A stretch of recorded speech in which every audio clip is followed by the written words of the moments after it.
Hello, this is Chris Pratt from Eurogamer, and here's a good look at Paragon, the upcoming third-person MOBA from Epic Games. You can read my thoughts on a recent hands-on preview over on our site. I liked it, but I thought there were a couple of problems. But we're going to use this video to show the game in action and hear from Steve Superville. Great name, Paragon's creative director. First up, I found it sort of refreshing just to hear the Paragon developers call their game an actual MOBA. No beating around the bush, no we're a hero shooter. Paragon is a MOBA. Yeah, we are a traditional MOBA. We have 3 lanes and minions, we have progression curves, we have items, our card system. We think the MOBA genre is fantastic, and it provides so many stories because players have enough time and space to play off each other. You know, lots of times in the shooters that I love and enjoy, I'll round a corner, I'll shoot somebody, I'll round a corner, I'll shoot somebody, around the corner I get shot and I respawn back there and I start over.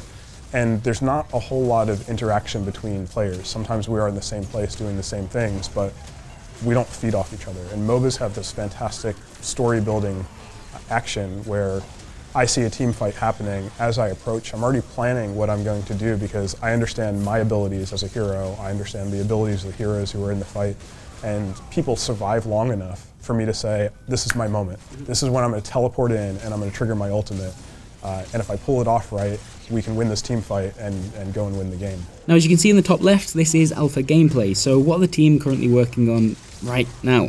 Yeah, so one of the hardest things to get right is hero balance. And again, players will find combinations that are more broken faster than developers were.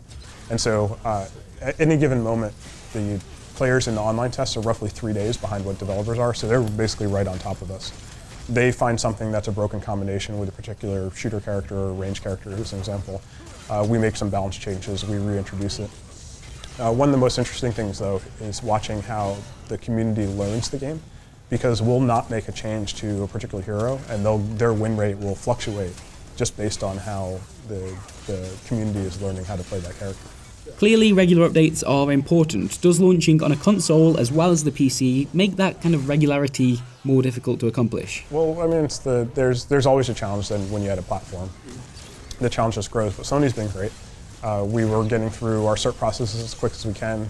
We're working with them to get that process as we go on down to a smaller window as we can so that we can keep both PC and PS4 as close to the developers as we can. There's more of a logistical concern. There's more work to do, but we don't think that will slow down to updates that happen on a month's basis. We can get it much faster than that. Speaking of Paragon being on the PC and PlayStation 4, it's also offering crossplay. Players on different platforms are going to be able to play against each other. Aren't the team worried that PC players will have a significant advantage, just because controllers struggle to keep up with a mouse and keyboard? It's always a concern, right? Anytime you have any sort of difference in input device or platform is something you have to consider. But we set out from the beginning to make Paragon for console and PC. And the pacing of MOBAs is not as punishing to non-mouse players as a traditional shooter is. There's no jump 180 no-scope headshots. It's much more, because it's a MOBA, it's much more about positioning, coordinating with your team, using your abilities at the right time. Yes, you have to be aware of what's around you, and your situational awareness is a thing. But you have, because it's a MOBA, you have tools like wards and stuff like that, which can give you information without having to swing your mouse drastically back and forth. So what we've seen, certainly in playtesting internally, is that we have players who prefer to play, developers who prefer to play on a controller, and they are competitive against people who play on PC.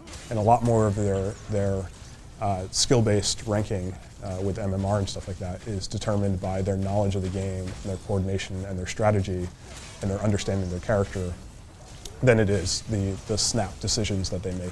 And what about the business model? Developers love the business model question. Paragon is launching as a free-to-play game. How does the game make money? Yes, it's free-to-play. It's designed to be free-to-play. We are not talking too much about the business model right now, but we are very aware that pay-to-win is a bad thing for competitive play, and so things that impact gameplay are earnable through playing the game. Sure. So you get card packs by playing the game, by leveling up heroes, by leveling up your profile. The nice thing about the card system, we found that lots of players are overwhelmed early on in MOBAs by the number of items in the item shop. And so what you end up with in the beginning of Paragon is you pick a hero, they have a starter deck, and you're learning tens of cards rather than hundreds of items. And all of them are good choices because we handcrafted it for that hero. Sure. Then as you play, you get card packs. You earn reputation, which is our time currency. You level up, you get rewards that are often card packs. And your knowledge of the game and the options you have available kind of grow together. So by the time you're a couple tens of hours in, you have lots of choices available to you, and you're really starting to get into the strategy. To me, that sounds like Epic are thinking about selling those card packs. Is that going to happen? Currently, you can only get them through playing the game. Slightly vaguer answer than I was hoping for. And what about PC specs? Paragon looks flashier than most games within this genre, but arguably the advantage of, say, League of Legends is that it can play on a huge variety of different PC builds, not just high-end. How about Paragon? So we haven't released specs yet, but our goal is to have it run at 60 frames a second on both mid-range PC and PS4. And people who have $1,000 rigs or multiple $1,000 rigs should be able to take advantage of that using the power of Unreal Engine. And then below that, we'll just keep optimizing and to allow more and more people to come in. Alright, that'll do it. If you want to hear what I thought of that hands-on demo that I played earlier in the month, head over to Eurogamer.net and have a read. If not, thank you for watching, and we'll catch you next time. Goodbye.